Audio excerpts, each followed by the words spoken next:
तो hi everyone, कैसे हो आप लोग? उम्मीद करती हूँ अच्छे से हो। तो गाइस, आज की वीडियो में हम लोग क्लास 12th का पॉलिटिकल साइंस का चैप्टर नंबर 2 दो ध्रुवीयता का अंत गाइस उसके एमसीक्यूज को देखने वाले हैं। है ना गाइस? क्योंकि देखो, अब आप लोग एकदम प्री बोर्ड आपके आने ही वाले हैं। है ना? अब आप लोग लॉन्ग क्वेश्चन आंसर की तो बहुत बहुत अच्छी तैयारी कर रहे होगे, बट कोई भी एमसीक्यूज नहीं पढ़ रहा होगा। बट आप लोग को पता है कि आपके 20 मार्क्स के एमसीक्यूज भी आने वाले हैं। है ना? तो वही पढ़ना जरूरी है। तो गाइज, आप लोग अगर लॉन्ग क्वेश्चन आंसर पढ़ रहे हो, साथ साथ में शॉर्ट क्वेश्चन आंसर की प्रैक्टिस करो। है ना? क्योंकि शॉर्ट क्वेश्चन आंसर में आपको ना तो लिखना है, ना तो कुछ करना है। क्या करना है? बस टिक कर देना है, आंसर लगा देना है, आपको एक नंबर मिलेगा। है ना? और आपके 20 एमसीक्यूज आ रहे हैं, तो आप लोग एमसीक्यूज को छोड़ तो सकते नहीं हो। इसलिए आप लोग को हर एक चैप्टर के एमसीक्यूज को भी लाके जाना है। देखो, एमसीक्यूज सॉल्व करोगे तभी आप लोग को पता चलेगा कि आप किस चैप्टर को कितना डिटेल में पढ़ रहे हो। क्योंकि देखो, लॉन्ग क्वेश्चन आंसर में क्या होता है कि आप लोग फटाफट फटाफट चीजों को कर लेते हो। है ना? तो चीज मतलब आपको चैप्टर के बारे में जितना ही पता होता है आप लोग लिख लेते हो। बट जब आप लोग शॉर्ट क्वेश्चन आंसर करते हो तब आपको पता चलता है कि आपने उस चैप्टर में कितना डिटेल में पढ़ा है ना? लॉन्ग क्वेश्चन आंसर में तो हमें कुछ पता ही नहीं चलता। जो पता चलता है हमें शॉर्ट क्वेश्चन आंसर में पता चलता है।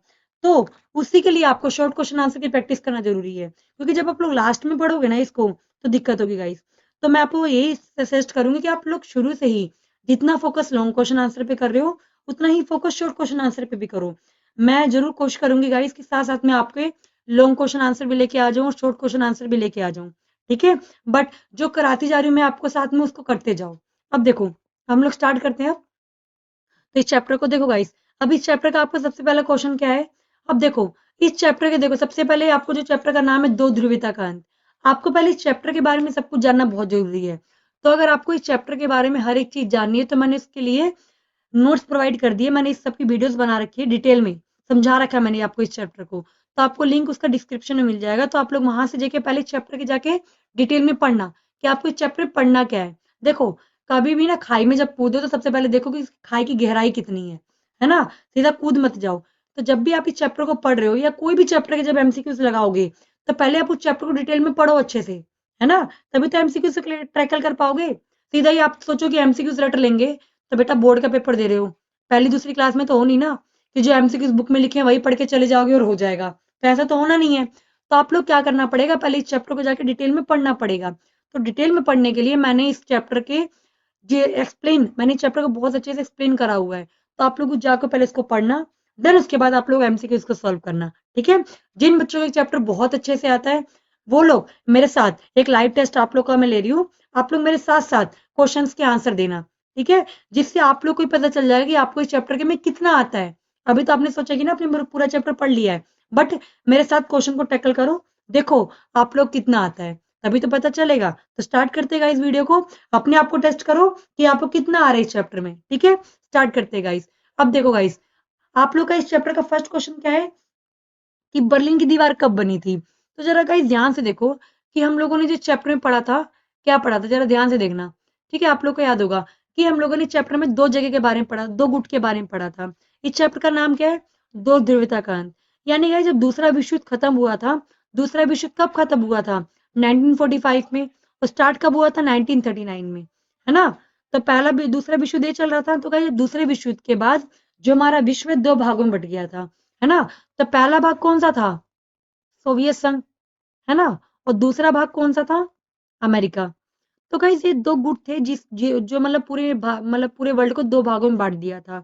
तो देखो गाइस, अभी जब दो ग्रुप बन गए तो कुछ देश सोवियत संघ में शामिल हो गए, कुछ गुट अमेरिका में शामिल हो गए। ठीक है गाइस? अब इन दोनों को देखो, इन दोनों गुट को बांटने का प्रतीक था बर्लिन की दीवार। तो देखो गाइस, जो सोवियत संघ और अमेरिका को जब बांटा गया तो इन दोनों के बीच में एक दीवार बनाई गई थी। क्या बनाई गई थी? एक दीवार बनाई गई थी। उस दीवार को ही हम क्या बोलते हैं? बर्लिन की दीवार बोलते हैं। क्या बोलते हैं? बर्लिन। तो गाइस, बर्लिन किसकी राजधानी है? ये आपको पता होना चाहिए। तो गाइस, बर्लिन जो है जर्मनी की राजधानी है। किसकी राजधानी है? जर्मनी की राजधानी है।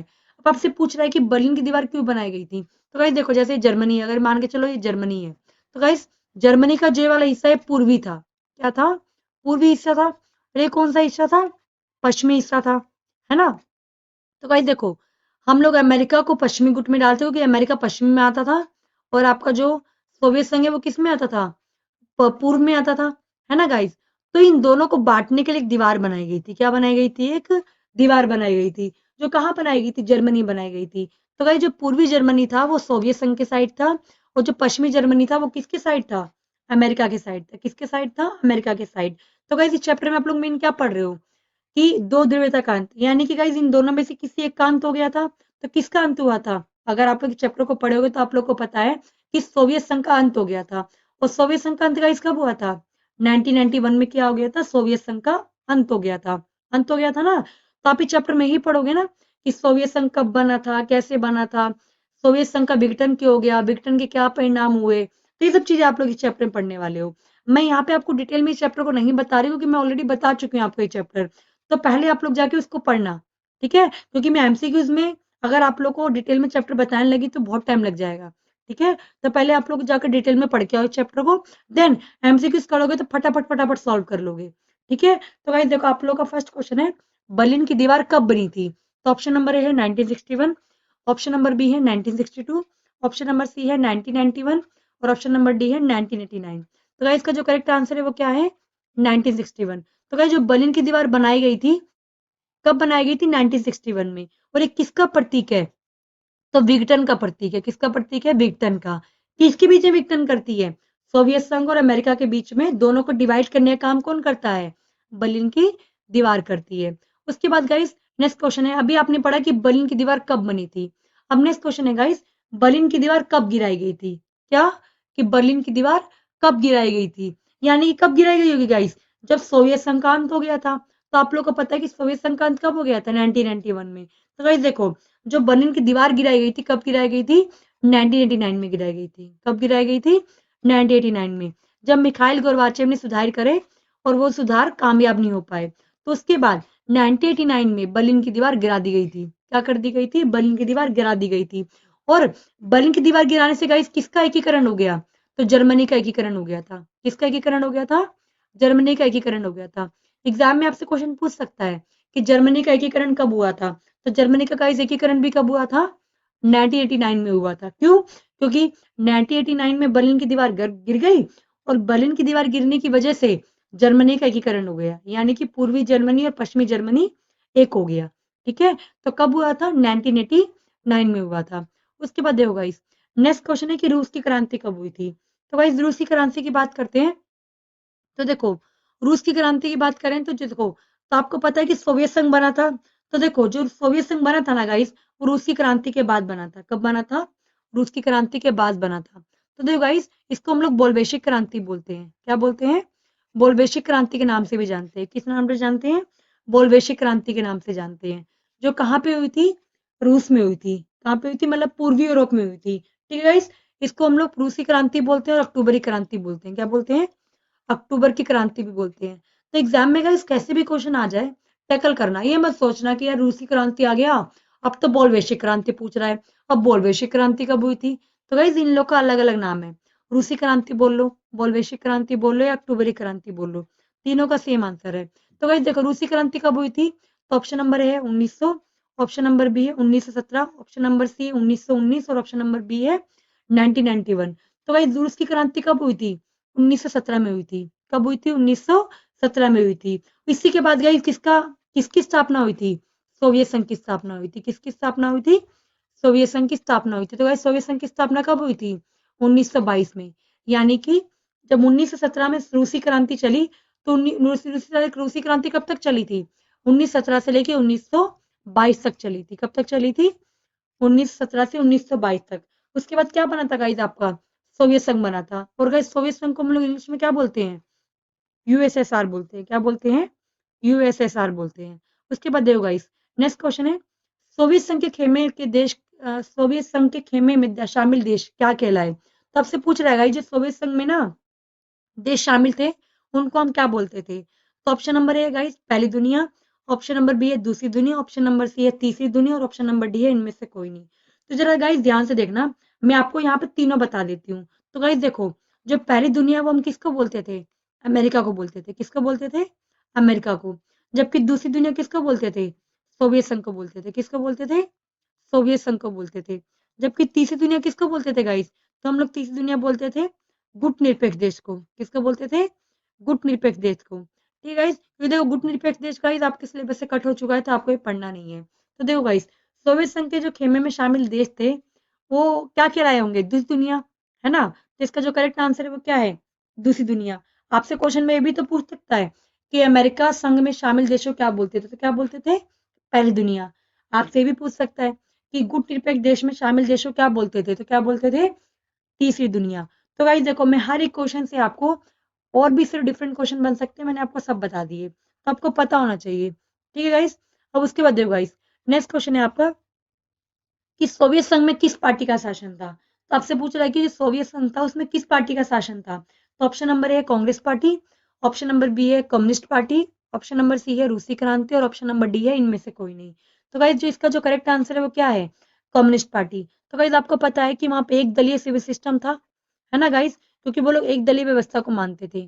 कौन, सोवियत संघ जो था एक दलीय व्यवस्था को मानता था, यानी कि सिर्फ वहां पे एक ही पार्टी थी, जिसको हम किस नाम से जानते थे, कम्युनिस्ट पार्टी के नाम से जानते थे। तो गाइस देखो, वहां पे इस पार्टी के अलावा दूसरी पार्टी थी ही नहीं, वहां पे सिर्फ एक ही पार्टी शासन करती थी, जिसको हम लोग क्या बोलते थे, कम्युनिस्ट पार्टी। क्या बोलते थे, कम्युनिस्ट पार्टी बोलते थे। तो ऐसी बहुत सारी कंट्री है गाइस जहाँ पे एक ही पार्टी है, जैसे कि एक दलीय व्यवस्था है। जैसे कि आपको सोवियत संघ की बात कर लूं, वहां पे भी थी एक दलीय व्यवस्था। उसके अलावा और कहाँ कहाँ पे है, चीन में भी है एक दलीय व्यवस्था, है ना, जहाँ पे सिर्फ एक ही पार्टी का शासन है। उसके बाद देखो गाइस, नेक्स्ट क्वेश्चन है आप लोगों का, सोवियत संघ का किसके साथ टकराव बना रहता था। तो मैंने आपको बोला था गाइस, किन दो गुटों के बीच में झगड़ा था। तो आपको पता है, पहला गुट क्या था, अमेरिका, और दूसरा गुट कौन सा था, सोवियत संघ। तो गाइस इन दोनों के बीच में तो झगड़ा था, और झगड़ा किस चीज के लिए था, कि हम दोनों मतलब दोनों में होड़ लगी हुई थी कि मैं जरा शक्तिशाली हूँ, तो शक्तिशाली बनने की होड़ लगी हुई थी कि कौन ज्यादा शक्तिशाली है। इसी को लेके दो गुट बन गए, और पूरी दुनिया को इस चीज का सामना करना पड़ा। यानी कि हर एक देश के पास चुनौती आ गई कि वो किसी एक गुट में जाके शामिल हो जाए, या तो अमेरिका में शामिल हो जाए। तो गाइस जो अमेरिका में शामिल होगा वो किसका दुश्मन बन जाएगा, सोवियत संघ का दुश्मन बन जाएगा। और जो सोवियत संघ में शामिल होगा वो किसका दुश्मन बन जाएगा, अमेरिका का दुश्मन बन जाएगा, है ना गाइस। तो जब हम लोग, आप लोगों ने एक चीज पढ़ी होगी, गुट निरपेक्ष। तो गाइस देखो, जो भी देश इन दोनों गुटों में शामिल नहीं हुए, उन्होंने क्या बनाया, गुट निरपेक्ष बनाया। क्या अपनाया, गुट निरपेक्ष। यानी कि तीसरी दुनिया, क्या बनाया, तीसरी दुनिया। यानी कि गाइस ये ऐसे देश थे, इसमें जो ऐसे देश शामिल थे जो ना तो अमेरिका में शामिल हुए, ना तो सोवियत संघ में शामिल हुए। तो भाई जो गुट निरपेक्ष की स्थापना करी थी, किसने करी थी, जवाहरलाल नेहरू जी ने करी थी। किसने करी थी, जवाहरलाल नेहरू ने करी थी। और जब गाइस इसकी स्थापना हुई थी तो इसमें कितने देश शामिल थे, 5 देश शामिल थे। तो गाइस जब गुट निरपेक्ष बनाया गया तो इसमें कितने देश शामिल हुए थे, 5 देश शामिल हुए थे। तो मैं आपको नॉलेज के लिए बता रही हूँ, आपको पता होना चाहिए। तो आपसे पूछा रहेगा सोवियत संघ का किसके साथ टकराव बना हुआ था, तब आपको आंसर तो समझ आ गया होगा। तो आपका ऑप्शन नंबर ए है भारत, ऑप्शन नंबर बी है जापान, ऑप्शन नंबर सी है अमेरिका, और ऑप्शन नंबर डी है इनमें से कोई नहीं। तो गाइस इसका जो करेक्ट आंसर है वो क्या है, अमेरिका। तो गाइस सोवियत संघ का किसके साथ टकराव रहता था, अमेरिका के साथ, और ये आज भी है। तो गाइस जब सोवियत संघ टूटा था, तो सोवियत संघ के टूटने से कितने देश बने थे, 15 नए देश बने थे। कितने नए देश बने थे, 15 नए देश बने थे। और सोवियत संघ का उत्तराधिकारी किसको बनाया गया था। तो ये सब अगर आप लोगों ने मेरी वीडियो पढ़ी होगी तभी आपको समझ आएगा। तो गाइस सोवियत संघ का उत्तराधिकारी किसको बनाया गया था, रूस को बनाया गया था। यानी कि जो भी पावर सोवियत संघ के पास थी, वो सारी पावर किसको दे दी गई थी, रूस को दे दी गई थी। तो गाइस जब सोवियत संघ बना था तो 15 देशों से मिलकर बना था, और 15 देशों में सबसे ज्यादा जो शक्तिशाली देश था वो कौन सा था, रूस का। यानी कि सोवियत संघ में किसकी चलती थी, रूस की चलती थी। तो जब ये टूटा तो इसकी सारी पावर किसको दे दी गई थी, रूस को दे दी गई थी। किसको दे दी गई थी, रूस को दे दी गई थी। ठीक है गाइस। उसके बाद देखो, अब आपका नेक्स्ट क्वेश्चन है गाइस, सोवियत संघ कितने गणराज्यों को मिलाकर बना था। तो मैंने आपको ऊपर बनाया था कि सोवियत संघ कितने गणराज्यों से मिलकर बना था। तो गाइस ऑप्शन नंबर ए है 10, ऑप्शन नंबर बी है 12, ऑप्शन नंबर सी है 15, और ऑप्शन नंबर डी है 17। तो गाइस कितने देशों से मिलकर बना था, 15 देशों से मिलकर बना था। और जब ये टूटा था ना गाइस, तब भी 15 देश टूट के मिले थे, जिसको हम क्या बोलते हैं, सीआईएस के नाम से जानते हैं। किस नाम से जानते हैं, सीआरएस। ठीक है, सीआईएस। तो गाइस सीआईएस के तहत हमने क्या बनाया था, सोवियत संघ जब टूटा था तो सीआईएस बना था, जिसके तहत कितने देश बने थे, 15 नए देशों की स्थापना हुई थी। अब देखो गाइस यहाँ पे मैं थोड़ा सा आपको नॉलेज बता देती हूँ। जब दूसरा विश्व युद्ध हुआ था, क्या, जब दूसरा विश्व युद्ध हुआ था, तो दूसरा विश्व युद्ध हुआ कब था, 1939 से 1945 के बीच में हुआ था, है ना। तो गाइस इसमें दो गुट शामिल थे। एक तो था आपका, कौन कौन से गुट शामिल थे, बताएगा मुझे कोई। दूसरे विश्व में दो गुट शामिल थे, एक तो था आपका धुरी राष्ट्र, और एक था आपका मित्र राष्ट्र। अब मैं आपको इसका आंसर आपसे पूछूंगी कि धुरी राष्ट्र में कितने देश थे और मित्र राष्ट्र में कितने देश थे। ठीक है। तो ये लोग आप लोग मुझसे कमेंट में बताओगे। ठीक है गाइस, कि द्वीप राष्ट्र में कितने देश थे और मित्र राष्ट्र में कितने देश थे। बाकी मैं थोड़ा सा आपको बता देती हूँ कि द्वीप राष्ट्र में 3 देश थे और बाकी रेस्ट ऑफ द वर्ल्ड किसमें था, मित्र राष्ट्र में था। बाकी आपको बताना है कि वो 3 देश कौन-कौन से थे। ठीक है गाइस? तो वो लोग आप लोग मुझसे कमेंट में बताओगे और आप ये बताओगे इन दोनों में से कौन जीत गया था। ठीक है गाइस? तो आगे देखो उसके बाद। अब नेक्स्ट क्वेश्चन है आप लोगों का, रूस की मुद्रा क्या थी? क्या? कि रूस की मुद्रा क्या थी? तो गाइस ये आपको पता होना चाहिए कि रूस की मुद्रा क्या थी। तो देखो, आपका ऑप्शन नंबर है येन, ऑप्शन नंबर डी है दिनार, ऑप्शन नंबर सी है रूबल और ऑप्शन नंबर डी है डॉलर। तो गाइस रूस कौन सी मुद्रा यूज करता था? रूबल। जबकि डॉलर कौन यूज करता है? अमेरिका यूज करता है। कौन यूज करता है? अमेरिका। जबकि येन कौन यूज करता है गाइस? जापान यूज करता है। कौन यूज करता है? जापान की मुद्रा है। जबकि दिनार कहाँ की मुद्रा है? कुवैत की। कहाँ की मुद्रा है? कुवैत की। तो आपको पता होना चाहिए, जनरल नॉलेज है, आपको पता होना चाहिए। और रूबल कहाँ की मुद्रा है? रूस की। यानी कि उस टाइम पे सोवियत संघ की मुद्रा थी। कौन? रूबल। ठीक है गाइस? उसके बाद देखो, नेक्स्ट क्वेश्चन है गाइस, मिखाइल गोर्बाचेव कब कम्युनिस्ट पार्टी के महासचिव बने? तो गाइस देखो, मिखाइल गोर्बाचेव कौन थे? जिन्होंने सोवियत संघ में सुधार किए थे। क्या किए थे? सोवियत संघ में सुधार किए थे। क्यों सुधार किए थे? क्योंकि गाइस वहां की जनता ना अब कम्युनिस्ट पार्टी से सेटिस्फाई नहीं थी। वहां की जनता ना कम्युनिस्ट पार्टी को अच्छा नहीं समझती थी। तो इसकी वजह से मिखाइल गोर्बाचेव को वहां पे सुधार करने पड़े। क्या करने पड़े? सुधार करने पड़े। तो आपसे पूछ रहा है कि मिखाइल गोर्बाचेव वहां के सचिव कब बने? तो कब बने थे? Option number A 1980, option number B 1985, option number C 1990 और ऑप्शन नंबर डी 1991। तो guys Mikhail Gorbachev communist party के महासचिव कब बने थे? 1985 में बने थे। कब बने थे? 1985 में। तो गाइस 1985 से लेकर 1989 तक इन्होंने सोवियत संघ में सुधार किए। क्या करे? सोवियत संघ में सुधार किए। बट सुधार करने कोई फायदे नहीं हुए। सुधार करने के बाद भी सोवियत संघ क्या हो गया? टूट गया। क्यों टूट गया? क्योंकि सुधार इन्होंने बहुत लेट करे और लेट सुधार करने की वजह से क्या हुआ? उसको कोई भी फायदा नहीं हुआ। ऐसे हम ही लोग क्या करते हैं, जब हम लोग पढ़ाई करते हैं, कोई करियर चूज करते हैं लाइफ में, करते हो ना आप लोग करियर चूज, तो कहते हैं ना कि सोच समझ के करियर चूज करना चाहिए। क्यों करना चाहिए? लाइक अगर आप उस करियर में एक बार घुस गए ना, मतलब अगर आप उस फील्ड में घुस गए तो उसमें से निकलना बड़ा मुश्किल हो जाता है। तो कहते हैं जब हम लोग अपना करियर चॉइस करें तो सोच समझ के चॉइस करना चाहिए। क्यों करना चाहिए? ताकि आप लोग फंसो ना। ऐसे जब मिखाइल गोराचेव सुधार करने गए तो बहुत देर हो चुकी थी। लाइक आप लोग भी जब लाइफ का डिसीजन ले रहे हो सडनली ले लोगे तो बाद में दिक्कत होगी, है ना? फिर आप कुछ भी चेंज कर लो, आपका करियर खराब हो जाएगा। लाइक अभी मैं बैंकिंग की तैयारी कर रही हूँ, है ना? पर मुझे इस लाइन में इंटरेस्ट नहीं था।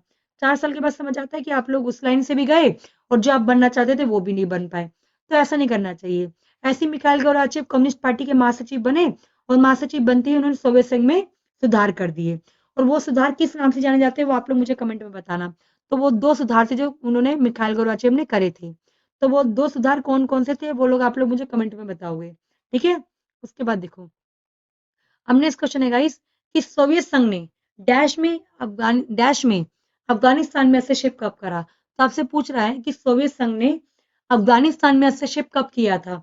ठीक है गाइस, आपको पता है कि अफगानिस्तान और इराक का युद्ध हो रहा था, जिसको हम लोग किसके नाम से जानते हैं? खाड़ी के युद्ध के नाम से जानते हैं। किस नाम से जानते हैं?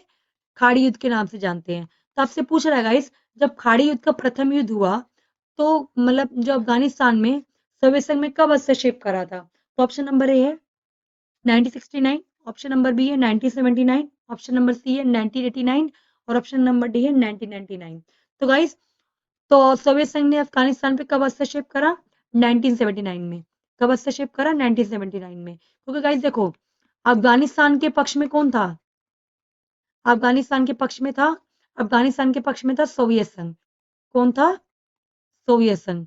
कौन था? सोवियत संघ। तो देखो, सोवियत संघ ने अफगानिस्तान में हस्तक्षेप करा, जबकि इराक में हस्तक्षेप किसने करा था? अमेरिका ने करा था। तो देखो गाइस, जो अमेरिका और सोवियत संघ था ना, ये दोनों इनडायरेक्टली एक दूसरे के सामने आ रहे थे झगड़ने में। क्योंकि देखो, सोवियत संघ और अमेरिका की कभी भी आमने सामने आके झगड़ा नहीं हुआ कि आज तो अपने आमने सामने झगड़ा करते हैं। ऐसा कभी भी झगड़ा नहीं हुआ। ये दोनों देश क्या करते थे, जब दूसरे देशों में झगड़ा होता था तो उनके देशों में घुस के अपने आप की काबिलियत दिखाते थे। जैसे कि भारत पाकिस्तान का युद्ध होता है। भारत पाकिस्तान के मैं युद्ध की बात करती हूँ। तो जब भारत पाकिस्तान का युद्ध हुआ था, कब? 1964 में। कब हुआ था? 1964 में। तो गाइस भारत के साथ तो सोवियत संघ खड़ा था और जबकि अमेरिका के साथ कौन, पाकिस्तान के साथ कौन खड़ा था, अमेरिका, है ना। तो ये लोग इनडायरेक्टली एक दूसरे के सामने आ रहे थे बार बार। तो गाइस सोवियत संघ ने अफगानिस्तान में हस्तक्षेप कब करा था, 1979 में करा था। उसके बाद देखो गाइस, नेक्स्ट क्वेश्चन है, मिखाइल गोर्बाचेव ने सोवियत संघ में जो सुधार किए थे वो क्या सुधार किए थे, उन्होंने किस फील्ड में सुधार किए थे। तो ऑप्शन नंबर ए है गाइस, आर्थिक और राजनीतिक सुधार करे। ऑप्शन नंबर बी, लोकतंत्रीकरण लेकर आए। ऑप्शन नंबर सी, ए और बी दोनों। और ऑप्शन नंबर डी, इनमें से कोई नहीं। तो गाइस इसका जो करेक्ट आंसर है वो क्या है, ए और बी दोनों। तो यानी गाइस उन्होंने आर्थिक और राजनीतिक सुधार भी किए थे और साथ में लोकतंत्रीकरण भी लेकर आए थे। क्या लेकर आए थे, लोकतंत्रीकरण। उसके बाद देखो, अब नेक्स्ट क्वेश्चन है आपका कि सोवियत संघ से सबसे पहले कौन सा देश अलग हुआ।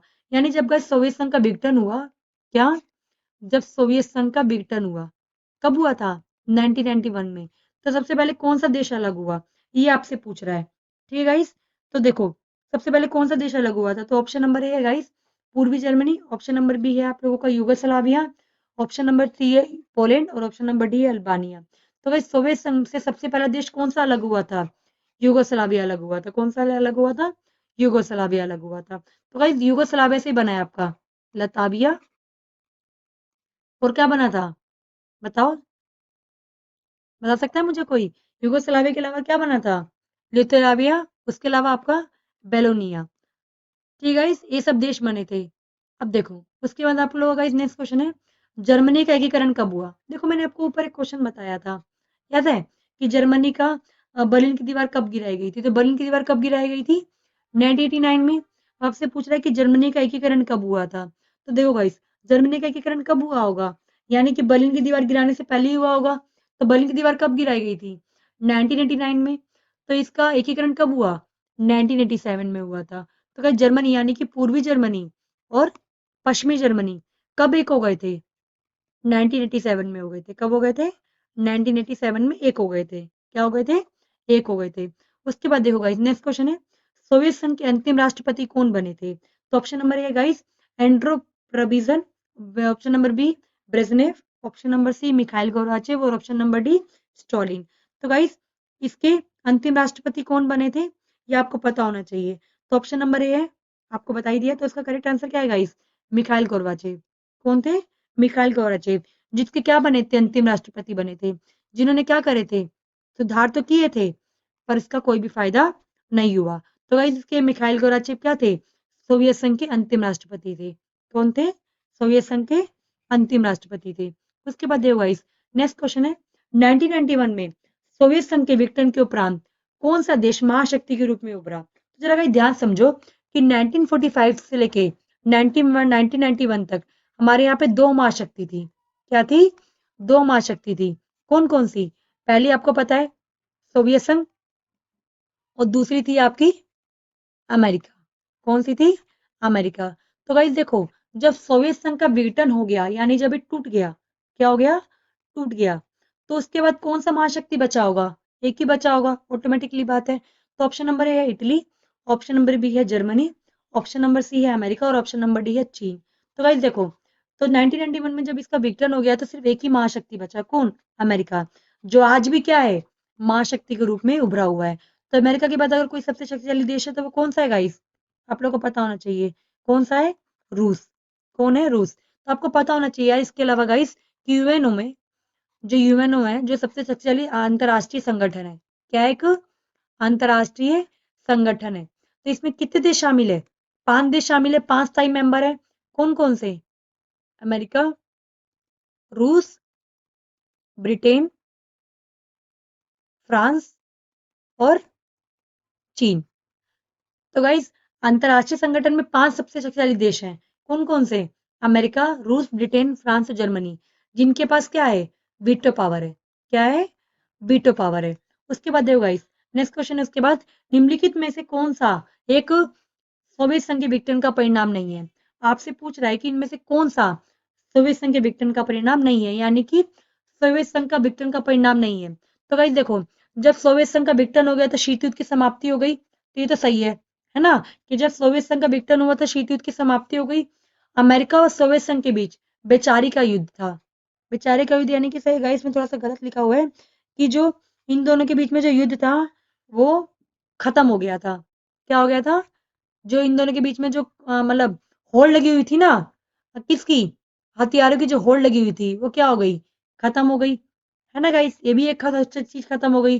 तीसरा गाइस किसका जन्म हुआ, सीआईएसआई का, ये गलत लिखा है यहाँ पे, सीआईएस होगा, ठीक है गाइस। तो सीआईएस का जन्म हुआ, आपको पता है कि जब सोवियत संघ टूटा तो कितने देश बने थे नए, 15 देश बने थे, जो किसके तहत बने थे, सीआईएसएस के तहत बने थे, ठीक है गाइस।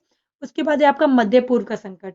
तो गाइस जब सोवियत संघ का विघटन हुआ तो इसमें मध्य पूर्व का कोई रोल नहीं था, ठीक है। तो इसका जो करेक्ट आंसर है वो क्या है, मध्य पूर्व का संकट। ये जो मध्य पूर्व का संकट था वो मुस्लिम देशों के बीच में हुआ था, किसके बीच में हुआ था, मुस्लिम देशों के बीच में हुआ था। उसमें सोवियत संघ और अमेरिका कोई रोल था ही नहीं, तो ये इसके विघटन का कोई परिणाम नहीं था। ऑप्शन नंबर देखो नेक्स्ट है गाइस, संयुक्त राज्य अमेरिका के राष्ट्रपति कौन थे, उस टाइम पे कौन थे, ये आपसे पूछ रहा है। तो मतलब कौन है, अगर करंट की बात करूं तो ऑप्शन नंबर ए है Tony Blair, option number B Donald Trump, option number C George Bush और option number D Swaraj Paul. तो गाइस देखो आपको पता है कि जिस टाइम की बात कर रहा है उस टाइम पे हमारी जो बुक है डोनाल्ड ट्रंप राष्ट्रपति थे, और करंट में इसके राष्ट्रपति कौन है, करंट में इसके राष्ट्रपति कौन है, जोए बाइडेन। कौन है, जोए बाइडेन, जो कहाँ है अभी, संयुक्त राज्य अमेरिका के राष्ट्रपति हैं, ठीक है गाइस, जो अभी करंट में संयुक्त राज्य अमेरिका के राष्ट्रपति हैं। उसके बाद देखो गाइस, नेक्स्ट क्वेश्चन है, निम्नलिखित में से कौन सा नेटो का सदस्य नहीं है। तो गाइस देखो, जो नेटो का गुट था ना वो किसने बनाया था, अमेरिका ने बनाया था, किसने बनाया था, अमेरिका ने बनाया था। और इसमें करंट में कितने मेंबर है, अभी करंट की बात करूं तो 31 मेंबर है, और 31 मेंबर इसमें कौन सा ऐड हुआ है, फिनलैंड ऐड हुआ है, कौन सा मेंबर ऐड हुआ है, फिनलैंड। तो गाइस नेटो एक संगठन था जो अमेरिका ने बनाया था और बोला था कि जो भी नेटो में शामिल होगा, अगर उन देशों में से किसी एक के ऊपर भी हमला होता है तो माना जाएगा कि सबके ऊपर हमला हुआ है, क्या, सबके ऊपर हमला हुआ है। ये बात अमेरिका ने बोली थी, किसने बोली थी, अमेरिका ने बोली थी। तो गाइस अभी आप लोग सुन रहे होगे रूस और यूक्रेन का वॉर सुन रहे होगे, है ना, अभी कुछ टाइम पहले रूस और यूक्रेन का वॉर हुआ था, पता होगा आप लोगों को। तो वही रूस और यूक्रेन के बीच में वॉर क्यों हुआ था, यूक्रेन नेटो में शामिल होना चाहता था, किसमें शामिल होना चाहता था, नेटो में शामिल होना चाहता था। जबकि यूक्रेन किसका बॉर्डर शेयर करता है, रूस के साथ बॉर्डर शेयर करता है। तो वही रूस को पता था कि अगर यूक्रेन नेटो में शामिल हो गया, क्या, कि अगर यूक्रेन नेटो में शामिल हो गया तो ये रूस के लिए खतरा बढ़ जाएगा, क्यों, क्योंकि अमेरिका फिर इनडायरेक्टली रूस से अमेरिका के ऊपर हमला करेगा, है ना, यूक्रेन में क्या कर देगा, अपने हथियार लगा देगा और रूस के ऊपर हमला करेगा। तो इसकी वजह से यूक्रेन में ना शामिल होने के लिए रूस धमकी दे रहा था यूक्रेन को कि तू नेटो में शामिल नहीं होगा। और यूक्रेन की मदद कौन कर रहा था, अमेरिका कर रहा था कि तू यूक्रेन में शामिल हो जा, मतलब नेटो में शामिल हो जा। तो इसी के लिए क्या चल रहा था, युद्ध चल रहा था। तो देखो अब आपसे पूछ रहा है कि इनमें से कौन सा मेंबर है जो नेटो में नहीं है। तो option number A Bharat, option number B France, option number C आपका ब्रिटेन और ऑप्शन नंबर डी है आपका जर्मनी। तो गाइस देखो, फ्रांस भी शामिल है नेटो में, ठीक है, ब्रिटेन भी शामिल है और जर्मनी में शामिल है। तो कौन नेटो में शामिल नहीं है, तो भारत।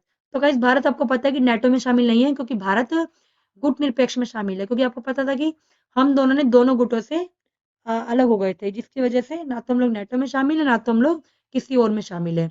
उसके बाद है गाइस 1917 में रूस में समाजवादी राज्य की स्थापना किसने करी थी। तो आपको पता है गाइस 1917 में क्या हुई थी, रूस की क्रांति हुई थी, है ना, रूस की क्रांति हुई थी, जिसको हम लोग बोल्शेविक क्रांति के नाम से भी जानते हैं, किस नाम से जानते हैं, बोल्शेविक क्रांति के नाम से जानते हैं, है ना। अब आपसे पूछ रहा है कि इसमें समाजवादी गणराज्य की स्थापना किसने करी थी, यानी कि समाजवादी गणराज्य, यानी आपको पता है कि वो लोग कौन सी विचारधारा को फॉलो करते थे, समाजवादी विचारधारा को फॉलो करते थे, है ना। तो आपसे पूछ रहा है कि जो समाजवादी विचारधारा है उसकी स्थापना किसने करी थी। तो ऑप्शन नंबर ए है factory, option number B Karl Marx, option number C Lenin और ऑप्शन नंबर डी है स्टॉलिन। तो गाइस इसका जो करेक्ट आंसर है वो क्या है, तो गाइस आप लोगों को इसका करेक्ट आंसर पता होना चाहिए कि इसका जो करेक्ट आंसर है वो क्या है, स्टॉलिन। तो गाइस आपको पता है कि जो इसकी स्थापना करी थी 1917 में समाजवादी गणराज्य किसने करी थी, स्टॉलिन ने करी थी। और ये समाजवादी गणराज्य के पहले राष्ट्रपति भी थे, क्या थे, समाजवादी गणराज्य के पहले राष्ट्रपति थे, क्या थे, पहले राष्ट्रपति थे। और इन्होंने ही रूस की क्रांति कराई थी, क्या कराई थी, रूस की क्रांति कराई थी। जबकि कॉल मार्क्स कौन है गाइस, जिन्होंने समाजवादी विचारधारा बनाई थी, क्या बनाई थी, समाजवादी विचारधारा को बनाया था। और किसके विरोध में बनाया था विचारधारा को, ये पूंजीवादी विचारधारा के विरोध में बनाया था, किसके विरोध में, पूंजीवादी विचारधारा। और पूंजीवादी विचारधारा कौन फॉलो करता था, अमेरिका फॉलो करता था, कौन फॉलो करता था, अमेरिका फॉलो करता था।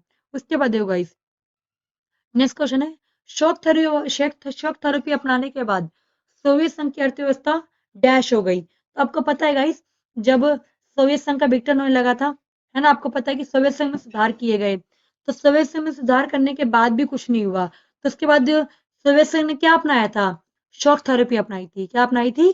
शॉक थेरेपी अपनाई थी, ताकि वो लोग सोवियत संघ को विघटन होने से बचा पाएंगे। तो शॉक थेरेपी का मतलब क्या होता है गाइस? आघात पहुंचाकर उपचार करना। क्या होता है? आघात पहुंचाकर उपचार करना, है ना गाइस, ये इसका होता है। तो आघात पहुंचाकर उपचार करना। तो ये क्या अपनाया था, इसमें क्या किया गया था गाइस कि क्योंकि आपको पता है कि जो सोवियत संघ है समाजवादी मॉडल को अपनाता है, तो गाइस इसके तहत क्या किया गया था? समाजवादी मॉडल जो सोवियत संघ ने अपना रखा था, उसको छोड़ के किस में कन्वर्ट कर गए थे? पूंजीवादी में कन्वर्ट कर गए थे। किस में कन्वर्ट कर गए थे? पूंजीवादी विचारधारा में कन्वर्ट कर गए थे। ये सबसे बड़ी गलती थी गाइस सोवियत संघ की। मान के चलो, आपने किसी जनता को समाजवादी विचारधारा की आदत लगा दी है। समाजवादी विचारधारा में किसका भला करते हैं गाइस? गरीबों को ध्यान में रखते हुए ये बनाया गया था। क्या? गरीबों को ध्यान में रखते हुए विचारधारा बनाई गई थी, ताकि इसमें मेन मोटिव क्या था? हर किसी को रोटी कपड़ा मकान प्रोवाइड किया जाएगा। बट जब वहां की जनता को फ्री में खाने की आदत लग गई है, तो वहां की जनता को अगर आप सडनली पूंजीवादी में कन्वर्ट करोगे, तो वो कैसे पॉसिबल हो पाएगा? ये चीज गलत हो गई थी, है ना। तो ये था शॉक थेरेपी। तो गाइस शॉक थेरेपी अपनाने के बाद क्या हुआ? आप लोग को पता होगा कि शॉक थेरेपी अपनाने के बाद क्या हुआ कि क्या सोवियत संघ मजबूत हो गया? नहीं। ऑप्शन नंबर बी, तहस नहस हो गया। ऑप्शन नंबर सी, कोई असर नहीं पड़ा। और ऑप्शन नंबर डी, उपरोक्त सभी। तो ये शॉक थेरेपी अपनाने की वजह से ही सबसे बड़ा कारण है सोवियत संघ का विघटन होने का, कि सोवियत संघ अपनाने से, सोवियत मतलब शॉक थेरेपी अपनाने से जो सोवियत संघ की अर्थव्यवस्था थी क्या हो गई थी? तहस नहस हो गई थी, क्योंकि उन्होंने क्या करा था पूंजीवादी अपनाने के लिए? आपने जो बड़ी बड़ी कंपनियां थी, क्या थी? बड़ी बड़ी कंपनियों को औने पौने दामों पे बेच दिया था। क्या करा था? औने पौने दाम पे बेच दिया था, है ना। क्या करा था? बेच दिया था। ठीक है, तो इसका करेक्ट आंसर क्या है कि शॉक थेरेपी अपनाने की वजह से सोवियत संघ क्या हो गया था? तहस नहस हो गया था। ऑप्शन नंबर नेक्स्ट है गाइस, 1991 के बाद डैश कई प्रांतों में टूट गया। तो गाइस ऑप्शन नंबर है अर्जानिया, option number B Yugoslavia, option number C Azerbaijan, और ऑप्शन नंबर डी है तजाकिस्तान। तो गाइस इसका जो करेक्ट आंसर है वो क्या है? यूगोस्लाविया। क्या आंसर है? यूगोस्लाविया। तो गाइस 1991 में सबसे पहले सोवियत संघ से कौन सा देश अलग हुआ था? यूगोस्लाविया अलग हुआ था। कौन सा अलग हुआ था? यूगोस्लाविया अलग हुआ था। तो जब ये टूटा था तो कितने में टूटा था? टुकड़ों में टूट गया, जैसे कि लताविया, यूगोस्लाविया, जो आपको पता ही है, यूगोस्लाविया और लिथुआनिया। क्या? लिथुआनिया। तो कितने गुटों में टूट के बना था? 3 में। लताविया, यूगोस्लाविया और लिथुआनिया में टूट के बन गया था। ठीक है, तो गाइस यूगोस्लाविया के 3 टुकड़े हो गए थे। उसके बाद देखो गाइस, नेक्स्ट क्वेश्चन है, निम्न में से कौन सा सोवियत संघ के विघटन का कारण नहीं है? क्या? विघटन का कारण नहीं है। तो गाइस देखो, ऑप्शन नंबर है आप लोगों का कि ऑप्शन नंबर है आप गाइस आप लोगों का कि संस्थाओं की अंदरूनी कमजोरी, है ना। तो एक इसमें जितनी भी संस्थाएं थी, इनमें बहुत कमजोरी थी। यानी कि जो जो भी इसमें थी, विधायिका, कार्यपालिका, न्यायपालिका, ये सब यहाँ पे ना बहुत कमजोर थी। उसके अलावा यहाँ पे गाइस आवागमन की सुविधा, ऑप्शन नंबर सी हथियारों की होड़ लगी हुई थी, और ऑप्शन नंबर डी साम्यवादी तानाशाही। तो आपको पता गाइस सबसे पहला कारण क्या था सोवियत संघ के विघटन का? संस्थाओं की अंदरूनी कमजोरी। ऑप्शन नंबर बी हथियारों की होड़ लगी हुई थी। हथियारों की होड़ लगने की वजह से गाइस जो कम्युनिस्ट पार्टी थी, क्या? जो कम्युनिस्ट पार्टी थी वो अपना 90% पैसा कहाँ पे खर्च करती थी? हथियार बनाने में खर्च करती थी, जिसकी वजह से वहां की अर्थव्यवस्था क्या हो गई? चरमरा गई। ऑप्शन नंबर सी साम्यवादी तानाशाह का शासन था, यानी कि गाइस यहाँ पे सिर्फ कम्युनिस्ट पार्टी का शासन था, जो जनता के प्रति जवाबदेह नहीं थी। क्या? जनता के प्रति जवाबदेह नहीं थी। तो इसका करेक्ट आंसर क्या है? आवागमन की सुविधा। ठीक है गाइस, अब नेक्स्ट क्वेश्चन है गाइस आप लोगों का कि बर्लिन की दीवार कितने किलोमीटर लंबी थी? क्या? कि बर्लिन की दीवार कितने किलोमीटर लंबी थी? तो गाइस का जो करेक्ट आंसर है वो क्या है? 150। कितना है? 150। उसके बाद देखो गाइस, नेक्स्ट क्वेश्चन है आप लोगों का कि बर्लिन की दीवार कब तक खड़ी रही थी? आपसे पूछ रहा है कि बर्लिन की दीवार कितने वर्षों तक खड़ी रही? तो option number A 25, option number B 28, option number C 38, और ऑप्शन नंबर डी 35। तो गाइस का जो करेक्ट आंसर है वो है 28 वर्ष तक। तो गाइस बर्लिन की दीवार कब तक खड़ी रही थी? 28 वर्ष तक क्या थी? खड़ी रही थी। उसके बाद है गाइस कि बर्लिन की दीवारों को किसने गिराया। आपसे पूछ रहा है कि बर्लिन की दीवारों को किसने गिरा दिया था। तो ऑप्शन नंबर ए देशद्रोहियों ने, ऑप्शन नंबर बी आम जनता ने, ऑप्शन नंबर सी सरकार ने और ऑप्शन नंबर डी पुलिस ने। तो गाइस इसका जो करेक्ट आंसर है वो क्या है, आम जनता ने। तो गाइस आम जनता ने खुद ही बर्लिन की दीवारों को क्या कर दिया था, गिरा दिया था। उसके बाद है गाइस नेक्स्ट क्वेश्चन है आप लोगों का कि सोवियत अर्थव्यवस्था की प्रकृति के बारे में निम्नलिखित में से कौन सा कथन गलत है। तो आपको वही सबसे पहला है कि सोवियत संघ कौन सी विचारधारा फॉलो करता था, समाजवादी विचारधारा की, यानी कि सही है ना। उसके बाद है उत्पादन के सभी साधनों पर किसका स्वामित्व था, राज्य का था, ये भी सही है। ऑप्शन नंबर सी है कि जनता को आर्थिक आजादी थी, ये गलत है गाइस, कि सोवियत संघ में जनता के पास क्या नहीं थी, आजादी नहीं थी। ऑप्शन नंबर डी है अर्थव्यवस्था की हर पहलू का नियोजन और नियंत्रण राज्य करता था, क्या, अर्थव्यवस्था के हर पहलू का नियोजन और नियंत्रण कौन करता था, राज्य करता था।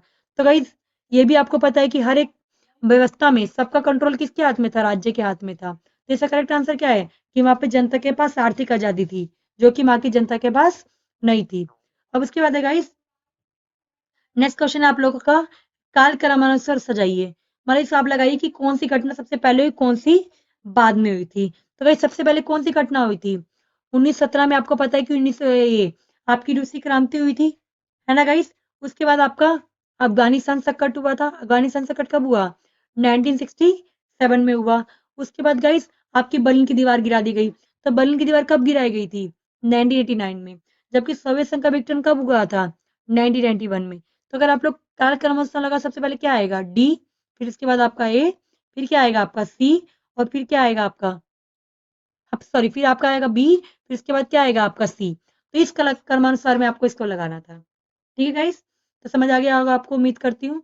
उसके बाद देखो गाइस नेक्स्ट क्वेश्चन है, निम्नलिखित में से कौन सा सोवियत संघ के विघटन का परिणाम नहीं था। तो देखो फिर से क्वेश्चन वही है, बस जरा ध्यान से देखो, इसमें ऑप्शन चेंज है। तो आपसे ऑप्शन नंबर ए है संयुक्त राज्य अमेरिका और सोवियत संघ के बीच विचारधारा की लड़ाई का अंत हो गया था, ये तो सही बात है कि अंत हो गया था। उसके बाद है स्वतंत्र राष्ट्रकुल का जन्म, जिसको हम किस नाम से जानते हैं गाइस, CIS के नाम से जानते हैं, किस नाम से जानते हैं, CIS के नाम से जानते हैं। ठीक है, तो इसका जन्म हुआ था, तो ये भी ठीक है, ये भी ठीक है।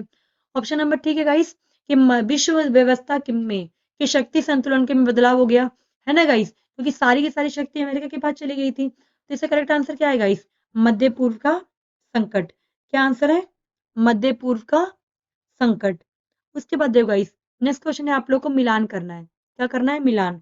चलो देखो पहला है आपका मिखाइल गोराचेव। तो मिखाइल गोराचेव गाइस कौन थे, जिन्होंने सोवियत संघ में सुधार किए। शॉक थेरेपी क्या थी गाइस, एक आर्थिक मॉडल था, जो किसने अपनाया था, सोवियत संघ ने अपनाया था सुधार करने के लिए। उसके बाद है गाइस रूस। तो रूस कौन था गाइस, सोवियत संघ का उत्तराधिकारी बनाया गया था। उसके बाद है गाइस आपका बोरिस एस्लिन। तो बोरिस एस्लिन कौन थे गाइस, रूस के राष्ट्रपति थे। उसके बाद है गाइस बारसा। बारसा क्या था गाइस, एक सैन्य समझौता था, जो किसने बनाया था, सोवियत संघ ने बनाया था। किसने बनाया था, सोवियत संघ ने बनाया था। तो ये भी आपको मैंने बता दिया। तो आप लोग के मिलान भी आएंगे, ये मत सोचो सिर्फ कि आप लोग के सिर्फ क्या कहते हैं फिलिंग द ब्लैंक्स आएंगे, रिक्तान भी आ सकते हैं। अब गाइस आप लोग का नेक्स्ट क्वेश्चन है फिलिंग द ब्लैंक, जरा ध्यान समझना।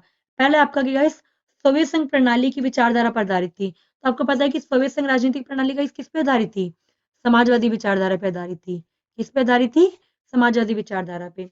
उसके बाद है गाइस सोवियत संघ द्वारा बनाया गया संगठन किस नाम से जाना जाता है, मैंने अभी अब आपको ऊपर बताया था कौन सा बनाया था उन्होंने, वार्सप एक्ट बनाया था। क्या बनाया था, वार्सप एक्ट। जबकि बाकी किसने बनाए थे, लाइक सीटो, सेंटो, उसके अलावा नेटो, ये सब किसने बनाया था गाइस, ये सब अमेरिका ने बनाया था। किसने बनाया था, अमेरिका ने। उसके बाद गाइस नेक्स्ट क्वेश्चन है गाइस आप लोगों का, डैश पार्टी का सोवियत राजनीति की व्यवस्था पर दबदबा था। तो किसका था गाइस, कम्युनिस्ट पार्टी का दबदबा था ना। किस कौन सी पार्टी का दबदबा था, कम्युनिस्ट पार्टी का दबदबा था। नेक्स्ट क्वेश्चन है गाइस, डैश ने 1985 में सोवियत संघ में सुधार करे। तो गाइस सुधार किसने करे थे, आप लोगों को पता ही है, मिखाइल गोर्बाचेव ने करे थे। किसने करे थे, मिखाइल गोर्बाचेव ने करे थे। नेक्स्ट क्वेश्चन है, डैश या गिरना शीत युद्ध के अंत का प्रतीक था। तो गाइस क्या गिरा दी गई थी, बर्लिन की दीवार गिरा दी गई थी। क्या गिरी गई थी, बर्लिन की दीवार गिरा दी गई थी। उसके बाद गाइस नेक्स्ट क्वेश्चन है आप लोगों का, भारत के भिलाई, बोकारो और विशाखापट्टनम के इस्पात कारखानों के लिए किसने सहायता मुहैया कराई थी। तो ऑप्शन नंबर ए है America, option number B France, option number C Soviet संघ और ऑप्शन नंबर डी यूगोस्लाविया। तो गाइस आप लोग को पता है कि हमारे शुरू से ना सोवियत संघ के साथ संबंध बहुत अच्छे हैं। अमेरिका के साथ अच्छे नहीं थे हमारे संबंध, क्योंकि अमेरिका ना सोवियत उसका फोर्स मतलब समर्थन करता था, किसका? पाकिस्तान का। तो गाइस आपसे पूछा है कि जब हम लोगों ने भिलाई, बोकारो और विशाखापट्टनम में इस्पात कारखाने खोलने से तो हमारी मदद किसने करी? तो आपका ऑप्शन नंबर सी क्या है? करेक्ट है, क्योंकि हमारी मदद किसने करी थी? सोवियत संघ ने करी थी। उसके बाद गाइस नेक्स्ट क्वेश्चन है आप लोगों का, निम्नलिखित में से किसने कश्मीर मामले पर संयुक्त राष्ट्र संघ में भारत के रुख को समर्थन दिया? तो किसने दिया था guys? Option number A America, option number B France, option number C Soviet संघ और ऑप्शन नंबर डी यूगोस्लाविया। तो गाइस किसने समर्थन दिया था? तो आपको पता ही कि सोवियत संघ ही समर्थन दे सकता है हमें, बाकी कोई तो है ही नहीं समर्थन देने वाला। तो गाइस जब यूएन में अमेरिका का कश्मीर का मुद्दा उठा तो सोवियत संघ ने हमारा फेवर करा था। नेक्स्ट क्वेश्चन है गाइस, भारत डैश के लिए हथियारों का दूसरा सबसे बड़ा खरीदार है। तो गाइस पूछ रहे हैं कि भारत कौन से देश का सबसे बड़ा खरीदार है, यानी कि हम किस देश से सबसे ज्यादा हथियार खरीदते हैं? तो guys option number A America, option number B France, option number B रूस और ऑप्शन नंबर डी आप लोगों का गाइस जापान। तो गाइस हम लोग सबसे ज्यादा हथियार किससे खरीदते हैं? रूस से खरीदते हैं। तो गाइस हम लोग रूस के लिए दूसरा सबसे बड़ा निर्यातक है, यानी कि हम रूस से क्या खरीदते हैं? हथियार खरीदते हैं। तो रूस के लिए हम लोग दूसरा सबसे बड़े खरीदार हैं। क्या है? दूसरे सबसे बड़े खरीदार हैं। ठीक है, क्या है? दूसरे सबसे बड़े खरीदार हैं। उसके बाद है गाइस, रूस के पहले राष्ट्रपति कौन थे? ये आपसे पूछ रहे हैं कि रूस के पहले राष्ट्रपति कौन थे? तो ऑप्शन नंबर ए बोरिस गेलफ्रेंड, option number B Mikhail Gorbachev, option number C Nikita खुशरेव और ऑप्शन नंबर डी बोरिस एस्लिन। तो गाइस इसके पहले राष्ट्रपति कौन थे? बोरिस एस्लिन, जो क्या थे? रूस के पहले राष्ट्रपति थे। क्या थे? पहले राष्ट्रपति थे। जबकि दूसरे कौन थे? तो दूसरे थे स्टॉलिन। ठीक है, तो दूसरे अगर आपसे पूछे तो दूसरे कौन थे? स्टॉलिन। जबकि तीसरे कौन थे आपके? निकिता खुशरेव। कौन थे? निकिता खुशरेव। तो तीसरे थे आपके निकिता खुशरेव, जबकि चौथे कौन थे आपके? Mikhail Gorbachev. कौन थे? Mikhail Gorbachev. उसके बाद है आपका नेक्स्ट क्वेश्चन है गाइस, स्वतंत्रता की घोषणा करने वाला सोवियत संघ का पहला देश कौन सा था? तो गाइस आप लोग को देखो ऊपर यूगोस्लाविया गिवन था, है ना? अभी यहाँ पे क्या गिवन है आपको? लिथुआनिया। तो गाइस स्वतंत्रता की घोषणा करने वाला पहला देश कौन सा था? लिथुआनिया। कौन सा था?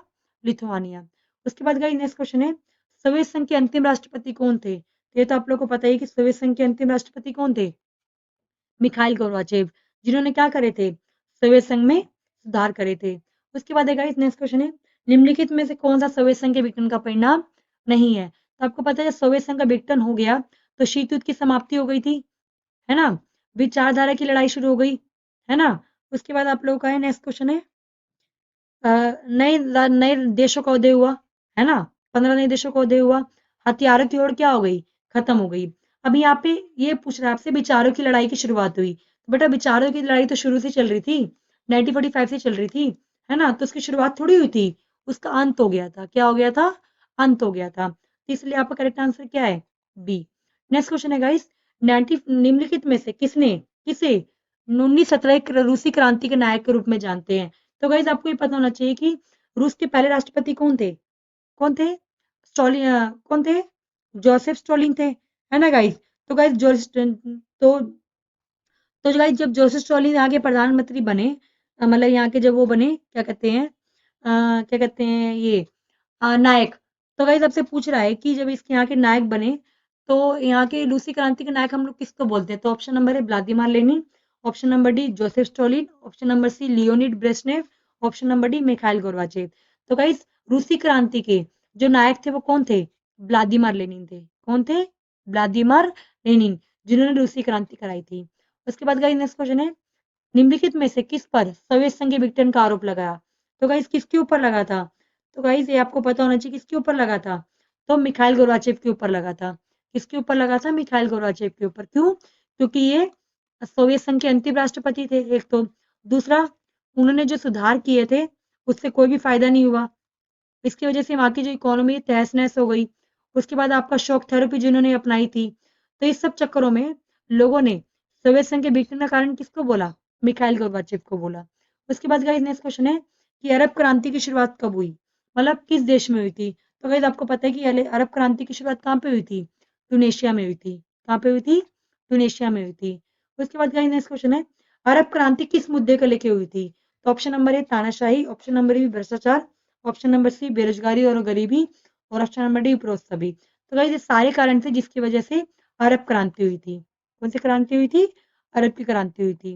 नेक्स्ट गाइस, प्रथम खाड़ी युद्ध कब हुआ? ये आपसे पूछ रहा है कि प्रथम खाड़ी युद्ध कब हुआ था। तो गाइस प्रथम खाड़ी युद्ध कब हुआ था? आपको पता होना चाहिए। तो कब हुआ था? 1990 में हुआ था। कब हुआ था? 1990 में हुआ था। किसके बीच में हुआ था? अफगानिस्तान और इराक के बीच में हुआ था। किसके बीच में हुआ था? अफगानिस्तान और इराक के बीच में हुआ था। क्योंकि गाइस अफगानिस्तान ने इराक पे ना हमला कर दिया था। क्या कर दिया था? हमला कर दिया था।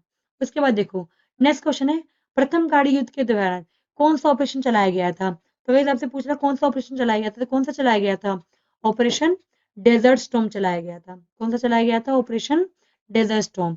नेक्स्ट क्वेश्चन है गाइस, प्रथम खाड़ी युद्ध के दौरान संयुक्त राष्ट्र संघ द्वारा लिए गए फैसले को किसने नई विश्व की संज्ञा दी थी? तो प्रथम खाड़ी युद्ध के दौरान संयुक्त राष्ट्र संघ में जो यूएनओ था, जो कब बना था? 24 अक्टूबर। कब बना था? 24 अक्टूबर 1945 को बना था। आपसे पूछ रहा है कि किसने नई विश्व युद्ध की स्थापना करी थी? तो वहां के राष्ट्रपति ने बोला होगा। तो गाइस देखो, तो ऑप्शन नंबर ए है आपका Bill Clinton, option number B Harry Clinton, option number C George Bush, और ऑप्शन नंबर डी है आपका इनमें से कोई नहीं। तो इसका जो करेक्ट आंसर है वो क्या है आप लोगों का? जॉर्ज बुश, जिन्होंने क्या बोला था कि जो प्रथम खाड़ी युद्ध है वो नई नई विश्व व्यवस्था के तहत रुक कर रहा है। नेक्स्ट क्वेश्चन देखो गाइस, नेक्स्ट क्वेश्चन है कि सोवियत संघ में सोवियत संघ में 1991 के तख्ता पलट में किसने महत्वपूर्ण भूमिका अपनाई थी? मतलब तख्ता पलट में। तो option number A Mikhail Gorbachev, option number B Boris एस्लिन, option number C Vladimir Lenin, और ऑप्शन नंबर डी उपरोक्त सभी। तो भाई जब सोवियत संघ का तख्ता पलट हुआ 1991 के तख्ता पलट में सबसे महत्वपूर्ण भूमिका किसने अपनाई थी? तो बोरिस एस्लिस ने अपनाई थी। किसने अपनाई थी? बोरिस एल्तनिस ने अपनाई थी। उसके बाद है गाइस सोवियत संघ का विघटन कब हुआ? तो 1991 में हुआ था। कब हुआ था? 1991 में। नेक्स्ट क्वेश्चन है गाइस, कम्युनिस्ट पार्टी ने सोवियत संघ में कितने वर्षों तक शासन करा? तो कितने वर्षों तक शासन करा था इसने? 70 सालों तक। कब तक करा था? 70 सालों तक। नेक्स्ट क्वेश्चन है गाइस, सोवियत संघ के विघटन के बाद उसकी सुरक्षा परिषद की स्थायी सदस्यता किसको मिल गई? यानी कि सोवियत संघ के पास जो भी पावर थी वो सब पावर किसको दे दी गई थी? रूस को दे दी गई थी। किसको दे दी गई थी? रूस को दे दी गई थी। उसके बाद है गाइस, मध्य एशिया में डैश 10 वर्ष तक गृह युद्ध की चपेट में रहा। तो गाइस मध्य एशिया में ऐसा कौन सा देश है जो 10 साल तक मध्य मतलब गृह युद्ध की चपेट में रहा? ये आपसे पूछ रहा है। तो कौन सा देश रहा था? ये आपसे पूछ रहा है। तो देखो, तो कौन सा देश था? तो गाइस इसका जो करेक्ट आंसर है वो तजाकिस्तान है। क्या है? तजाकिस्तान। उसके बाद गाइस नेक्स्ट क्वेश्चन है, रूस के किन दो गणराज्य डैश हिंसक अलगाववादी आंदोलन चले? तो गाइस इसका जो करेक्ट आंसर है, कहाँ कहाँ पे चले थे? तो भाई चेचन्या और दागिस्तान में चले थे। कहाँ पे चले थे? चेचन्या और दागिस्तान में, जो रूस से अलग होना चाहते थे। उसके बाद है गाइस 2001 में भारत और रूस के बीच में कितने द्विपक्षीय समझौते हुए थे? तो गाइस 80 द्विपक्षीय समझौते हुए थे। उसके बाद गाइस नेक्स्ट क्वेश्चन है, सोवियत संघ के विघटन के बाद सोवियत संघ के देशों ने डैश व्यवस्था को अपनाया। तो कौन सी व्यवस्था को अपनाया था? साम्यवादी व्यवस्था को अपनाया था। कौन सी व्यवस्था को अपनाया था? साम्यवादी। अब देखो गाइस, इस चैप्टर के जितने भी इंपॉर्टेंट क्वेश्चन थे ना, मैंने आपको सारे बता दिए। अब इससे ज्यादा मैं आपको इस चैप्टर में कोई भी एक्स्ट्रा क्वेश्चन नहीं है जो बन जाए। आप लोग इतने क्वेश्चन को भी अच्छे से करके चले जाओगे, हो जाएगा। ठीक है, बट अच्छे से पढ़ के जाना है आपको इतने क्वेश्चन को, ताकि कहीं पे दिक्कत ना हो। ठीक है, अच्छे से पढ़ना। उसके अलावा आप लोग क्वेश्चन आंसर तो पढ़ ही रहे हो। मैं कोशिश करूंगी आप लोगों को क्वेश्चन आंसर भी प्रोवाइड कर दूं, बहुत जल्दी प्रोवाइड करूंगी। ठीक है, और उससे पहले आप लोग पहले इसको अच्छे से पढ़ लो। ठीक है, अब आप लोग अपने टेस्ट भी आप लोगों ने लेके देखा होगा। अब आप लोग को पता चल गया होगा कि अब आप लोगों को कितना पढ़ना चाहिए, कितना नहीं पढ़ना चाहिए। अगर कोई बच्चा जिसके सारे आंसर सही है, इसका मतलब कि उसकी प्रैक्टिस बहुत अच्छी हो रही है। और जिसके नहीं है आंसर सही, तो बेटा आप लोग को पढ़ने की बहुत जरूरत है। आप लोग पढ़ाई पे ध्यान दो, क्योंकि अब 2 महीने रह गए एग्जाम आने में। अब नहीं पढ़ोगे तो कब पढ़ोगे? है ना? तो पढ़ाई पे जरा थोड़ा सा ध्यान दो। ठीक है, अब तो अगर आप लोग को वीडियो अच्छी लगी तो जरूर इस वीडियो को लाइक कर देना, अपने दोस्तों को भी शेयर कर देना, और अगर पॉसिबिलिटी हो तो अपने ग्रुप में भी शेयर करना, ताकि वो लोग देख सके। उससे पहले अगर आप लोग को आने वाली और भी वीडियो देखनी है तो गाइस चैनल को सब्सक्राइब कर देना, ताकि आपको आने वाली सारी अपडेट्स मिलती रहे। Thank you everyone.